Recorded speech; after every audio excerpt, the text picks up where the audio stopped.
It's so easy to forget and get wrapped up in the struggles of this world and forget that we don't fight against flesh and blood, but against principalities, dark forces, and the spiritual realm.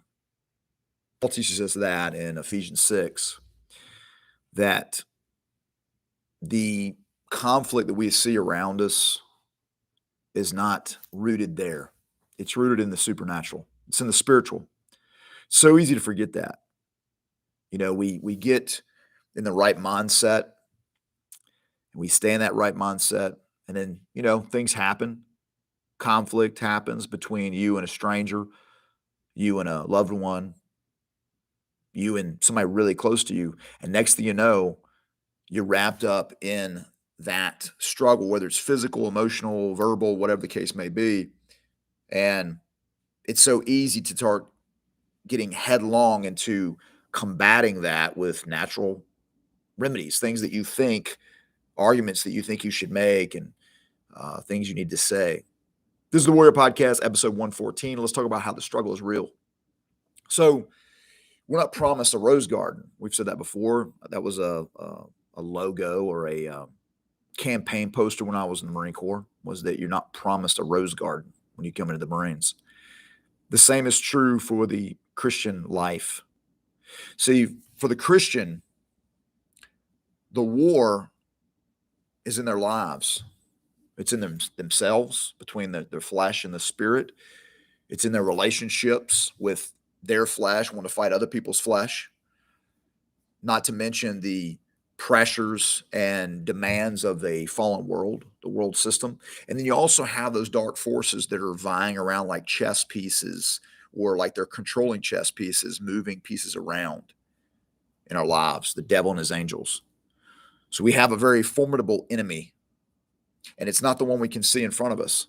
Unfortunately, we can't see them with our natural eyes. We can't see their maneuvers with our natural eyes. Matter of fact, by the time we do see, it's almost too late. It's the ramifications. It's the wake of their movements.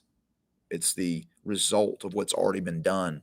And so by the time we respond in the natural, in the physical, in the here and now, non-supernatural spiritual realm, we're addressing the symptoms, not the root cause of it all. And so it's this perpetual cyclical thing where it's like you never get ahead. You never get ahead. And so there has to be almost a medicinal use of it. It's like you got to get ahead of it. And that's where like prayer comes in, and soliciting others to pray for you. See, the issue is, I know with myself, is that by the time I ask for prayer, it's not that it's too late, but it should have been asked way ahead of time. We have to foresee that conflicts come in our lives. Conflict is going to come in your life, and that you need to get ahead of it and pray, but also solicit others to pray with you for it. Now, we can ask ourselves, well, what if I don't know the specifics? Well, here's the cool thing. God does. Jesus tells us very plainly that the Father knows what we want ahead of time. It's not like we have to say the right words the right way, in the right sequential order. God already knows ahead of time. It's really our faith and our trust and our reliance on Him that gets us ahead of it, that we come to Him, not in a routine manner, but knowing, hey, Lord, I know that troubles are going to come. I know they're going to come in these areas of my life, and I need you to get ahead of it. I need you to be in charge of it. I need you to work it out in and through me for your good pleasure, for your glory, Lord. I think that's the key to this. It has to be proactive, not reactive. Now, if reactive is all we got, you got to do what you got to do, right? I mean, that's called for as well.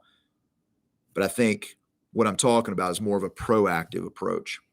So I would encourage myself to think in these terms when we're fighting that spiritual battle, that it needs to be proactive, not reactive. By the time it's reactive, it may be a little too late, but with God, there's never too late. There's never too late with God. All right, guys, I hope this encourages you. I hope it edifies you. I hope it challenges you to push to be more proactive in your struggles with the supernatural, which everything we see in the natural has a supernatural, a spiritual root to it. that drives it. And so what we're really looking at and seeing is nothing but the wake of the movement in the supernatural. All right, guys, as always, if you like the content, like, share, comment, and subscribe to the YouTube channel. I'll continue to put it out. God be with you. Stay in the fight. Peace.